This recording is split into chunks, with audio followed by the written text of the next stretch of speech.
আসসালামু আলাইকুম। একটা রেসিপি নিয়ে চলে এসেছি, নারকেল ভাজা করে দেখাবো।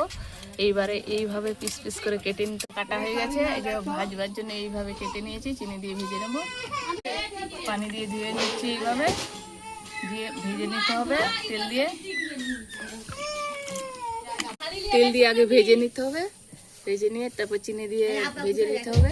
এই কড়াই বসিয়ে দিলাম তেল দিয়ে ভাজার জন্য। এবার ভাজবো, তাই তেল দিয়ে দেবো, সাদা তেলটা এখানে দিয়ে দিলাম। এবারে নারকেলগুলো কুচিয়ে রেখেছিলাম, ওগুলো দিয়ে দেবো এখানে, দিয়ে ভেজে নিতে হবে। তারপর চিনি দিয়ে ফুটানো হবে। এটা ভাজা হয়ে গেছে, যে এইভাবে ভাজা হয়ে গেছে। এবার উঠিয়ে নেবো নারকেলটা, একে একে সব নারকেলগুলো ভেজে নেব, দিয়ে তারপরে চিনি দিয়ে ফুটাবো। এইভাবে ভেজে নিচ্ছি, ভেজে নিয়েছি। এবার কড়াইটা নামিয়ে দিয়ে চিনিটা বসিয়ে দেবো। জন্য কড়াইটা বসিয়ে দেবো, চিনিটা দিয়ে দিলাম। এবার দিয়ে দেবো নারকেলগুলো দিয়ে দিতে হবে।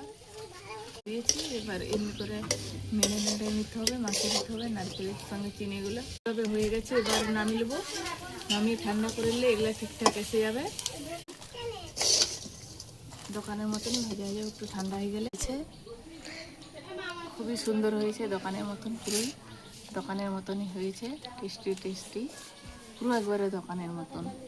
এরকম আপনারা পুরো দোকানের মতন হয়েছে, পুরোই দোকানের মতন।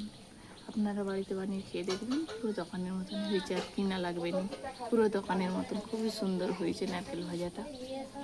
পুরো দোকানের মতন হয়েছে, পুরোটাই একবারে পুরো দোকানের মতনই। খেয়ে দেখ কেমন হয়েছে।